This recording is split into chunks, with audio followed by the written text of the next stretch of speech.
شیرو اور ٹیپو بہت اچھے دوست ہیں۔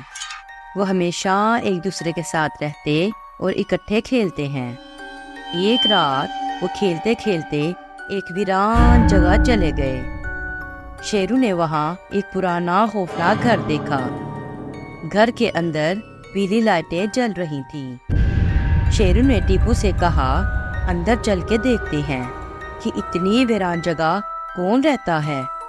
ٹیپو گھر دیکھ کر خوفزدہ ہو گیا، لیکن شیرو کے کہنے پر خوف کے باوجود انہوں نے ایک دروازہ کھولا جس سے عجیب آواز آ رہی تھی۔ وہ دونوں اندر چلے گئے۔ شیرو ٹیپو کے پیچھے ڈر رہا تھا۔ اندر عجیب منظر تھا۔ ہر طرف مکڑی کے جالے لگے ہوئے تھے، فرنیچر بھی گردآلود تھا۔ ایک میز پر موم بتی کی ہلکی سی روشنی تھی۔ ہر طرف اندھیرا تھا۔ ٹیپو بہت ڈر گیا۔ دیواروں سے عجیب قسم کی آوازیں آ رہی تھیں۔ ٹیپو اور شیرو خوف سے ایک دوسرے کے ساتھ چمٹ گئے اور جلدی سے اس کمرے سے نکل گئے۔ آگے بڑھتے ہی انہیں ایک پرانا آئینہ ملتا ہے۔ خوف سے ان کی آنکھیں کھلی کی کھلی رہ جاتی ہیں جب آئینے سے انہیں عجیب قسم کی آواز آتی ہے اور پیچھے ایک سفید سایہ نمودار ہو جاتا ہے۔ پھر وہ سایہ شیشے میں آ جاتا ہے اور اس گھر کے خوفناک ہونے کے بارے میں انہیں بتاتا ہے۔ شیرو اور ٹیپو ڈر کے باوجود اس کی باتیں سنتے ہیں اور وہاں سے چل پڑتے ہیں۔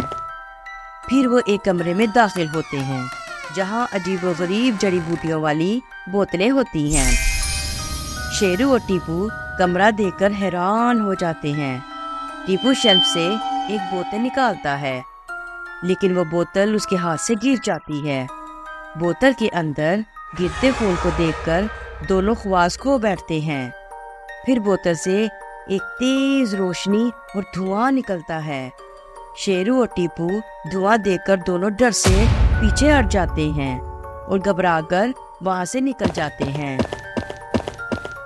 آگے انہیں ایک بہت بڑی لائبریری ملتی ہے جس میں خاک آلود بے شمار کتابیں ہیں۔ ٹیپو نے وہاں سے ایک کتاب نکالی۔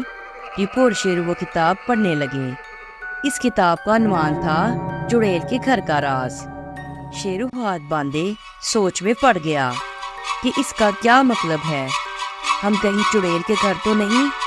اچانک دروازے میں ایک چڑیل نظر آئی۔ شیرو اور ٹیپو کی چیزیں نکل گئیں۔ اس نے دروازہ کھولا اور اندر آ گئی۔ شیرو اور ٹیپو کانپنے لگے۔ چڑیل نے شیرو اور ٹیپو سے پوچھا کہ وہ میرے گھر میں کیا کر رہے ہیں۔ انہوں نے ڈرتے ڈرتے کہا کہ وہ غلطی سے آ گئے ہیں۔ چڑیل کو شیرو اور ٹیپو کے معصوم چہرے دیکھ کر ترس آ گیا۔ اس نے کہا، میں تمہیں چیلنج کے طور پر ایک ڈراؤنی پہیلی دیتی ہوں۔ اگر تم اسے حل کر لو گے تو میں تمہیں جانے دوں گی۔ چڑیل نے شیرو اور ٹیپو سے کہا کہ میرے گھر سے جانے کے لیے سب سے زیادہ کس چیز کی ضرورت ہے؟ ٹیپو کا خوف سے برا حال تھا، لیکن شیرو نے بڑی بہادری سے چڑیل کو کہا، اچھے سبسکرائبر کی۔ چڑیل خوش ہو گئی۔ اس نے شیرو اور ٹیپو کو جانے کی اجازت دے دی۔ شیرو اور ٹیپو وہاں سے تیزی سے دوڑنے لگے اور اپنے گھر کی طرف آ گئے۔ پیارے بچوں، آپ کو کہانی کیسی لگی؟ سبسکرائب کریں اور اگلی کہانی کا انتظار کریں۔